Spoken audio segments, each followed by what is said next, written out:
Welcome to our first quarter video update for the year 2025.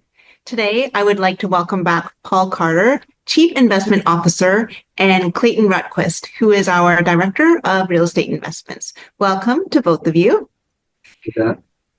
Paul, we are putting it mildly by saying a lot has happened over the past few months, but considering that we're filming this session a bit into April now, and things can change so fast by the time our viewers will watch this, even a day or two later, could you maybe take us through a review on some of the big themes that have occurred since we last spoke in January? Yeah, hi, Janet. That's really putting it mildly. I actually looked back at what I said in our January video, and I had mentioned we're in for quite a year, and the next few months are definitely going to be eventful, maybe even a little bit turbulent. Well, at least that part turned out to be true. Things have been extremely turbulent, especially over the last several days. One of the big themes has been political change. We filmed our January update on the same day Mark Carney launched his Liberal leadership campaign. Since then, he won that race in a landslide, was appointed prime minister, and has already called a snap election for later this month. Back in January, I said it looked like Pierre Poilievre and the Conservatives were positioned to win if an election were called. But fast forward to today, and it's actually the Liberals who now seem to be the favorites. The even bigger story globally, though, has been everything unfolding around President Trump's second term, which began in January. The most impactful decisions so far have been around tariffs and trade. Last week, on what President Trump has branded Liberation Day, the U.S. kicked off a new global trade war. As of today, April 11th, the U.S. has increased tariffs on Chinese goods to a shocking 145% and applied a baseline 10% tariff on imports from the rest of the world. China, in particular, has responded with 125% tariffs on U.S. goods. But given how fast this situation is evolving, I wouldn't be surprised if those numbers have changed again by the time this video airs. Earlier this week, the president put a 90-day pause on even steeper tariff hikes that had been rolled out just days before. But either way, this is shaping up to be the biggest trade shock we've seen since the 1930s. Now, naturally, markets are reacting. In just the first 10 days of April, Canadian and U.S. equity markets have dropped between 6 and 8%. And even bonds, which are usually seen as the safe asset class, are down about 2%. Year to date, the S&P 500 is now off more than 10%. Now, because of all this uncertainty, market forecasters are now saying the odds of a U.S. recession this year are basically a coin flip. That's a major shift from where things stood in January, when the chances of a recession were much lower. A lot has changed. Follow-up question to that. From a portfolio management perspective, how does Capstone navigate all the noise that we're exposed to during these times of chaos? That's a great question. One thing I try to remind our clients is that volatility and uncertainty are always part of investing.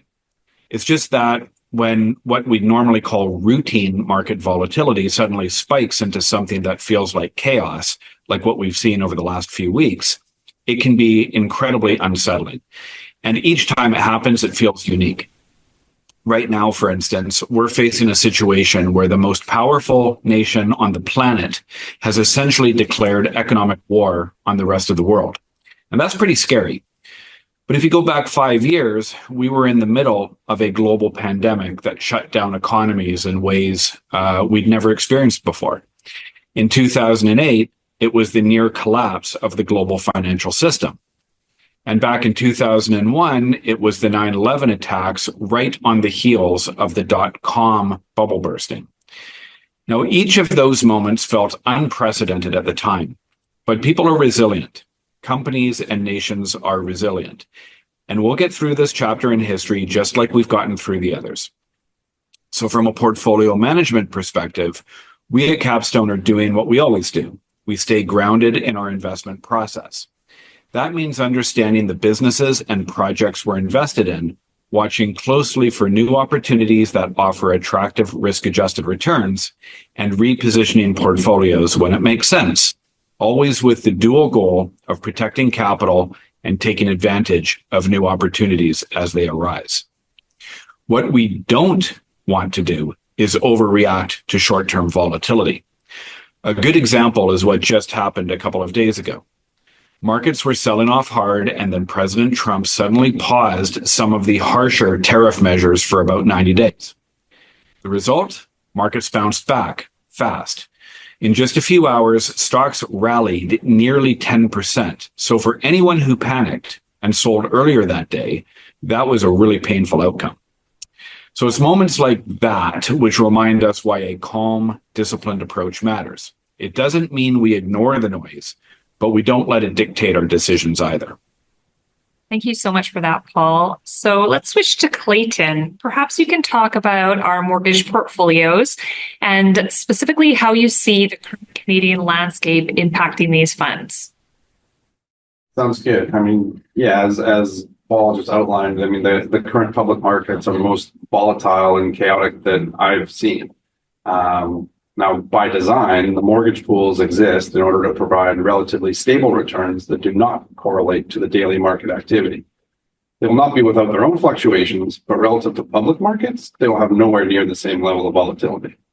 Having said that, the mortgage pools are impacted by general economic activity and more so by consumer sentiment.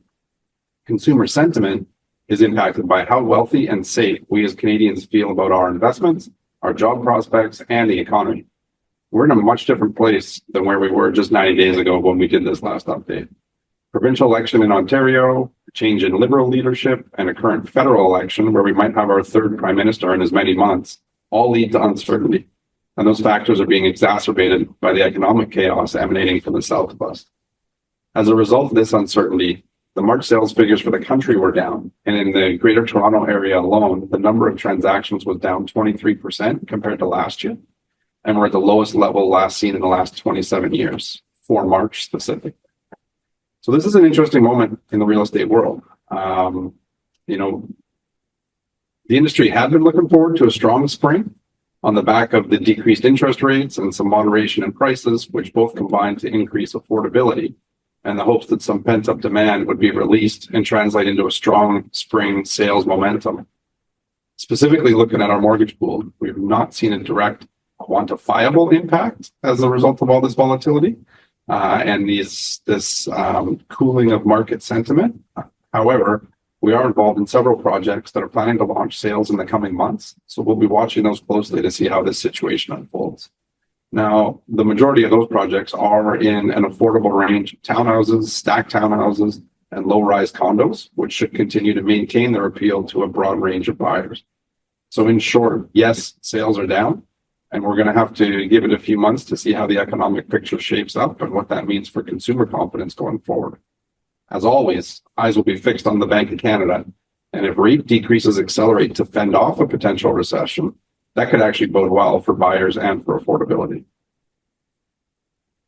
First 2 months of performance in the mortgage pools specifically have appeared somewhat muted. Is this a theme you see going forward for 2025? Or if not, can you give some context in terms of distribution fluctuations and why this occurs? Sure. Yes, I mean, solely looking at those 2 months, you annualize to somewhere around 6%, whereas December itself was very strong. And so if you take those 3 months then together, then you're annualizing to around 8%. So as we just discussed, the mortgage funds are not immune to fluctuations, but certainly not at the same level as the public markets. The underlying assets of these funds are loans and largely are development loans. So unlike a typical house mortgage where the borrower pays principal and interest every month on a very consistent basis, development loans are typically structured with either prepaid interest or interest is allowed to accrue until a certain next milestone is met, which typically increases the value of the property. So something such as getting city approvals, getting a building permit, starting construction, or even completing the construction.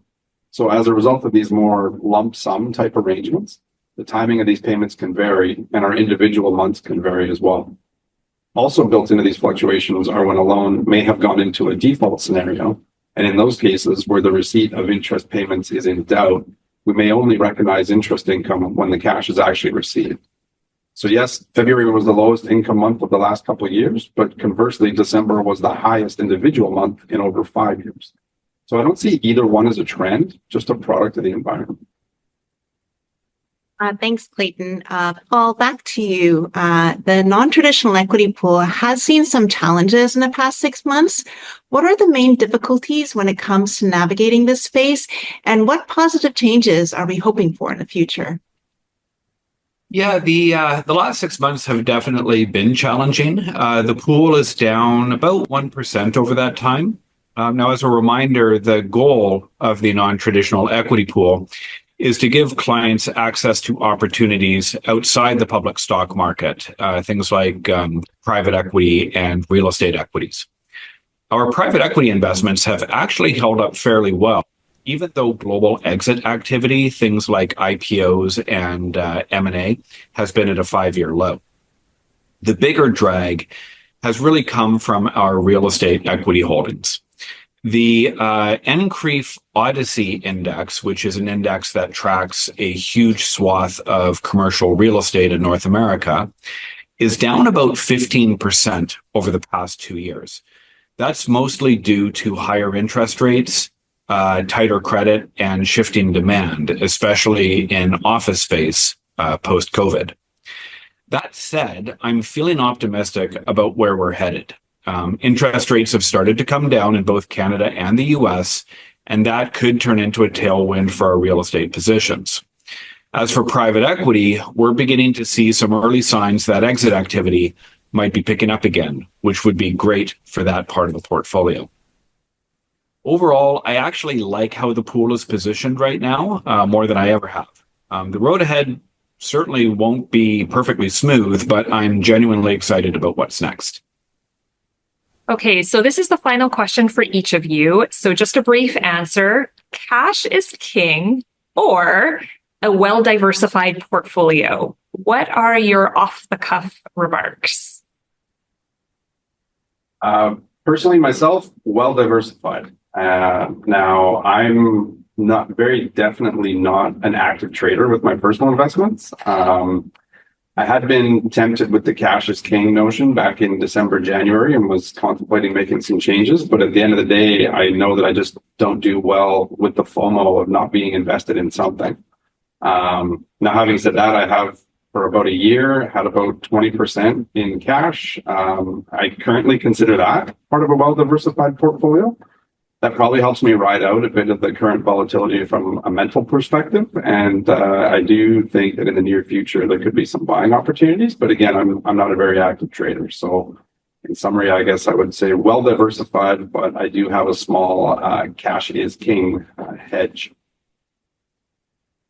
That's good, Clayton. I guess my answer would be it really depends on your time horizon. So if you need your cash soon for something like a down payment or a big purchase, then yes, cash is king. But if you're investing for the long term, say for retirement, a well-diversified portfolio, in my opinion, is the way to go. The truth is, cash can actually be quite risky over the long run. If short-term interest rates don't keep up with inflation, the purchasing power of your money erodes quietly over time. So while cash feels safe, it doesn't always act safe in the long term. A diversified portfolio gives you a much better shot at staying ahead of inflation and growing your wealth over time. Paul and Clayton, I want to thank both of you for taking the time to join us today. We look forward to having you with us again soon. To our viewers, we hope that you have enjoyed this quarterly update, and please stay tuned next month for the next edition of Your Wealth Matters. Goodbye for now. Bye.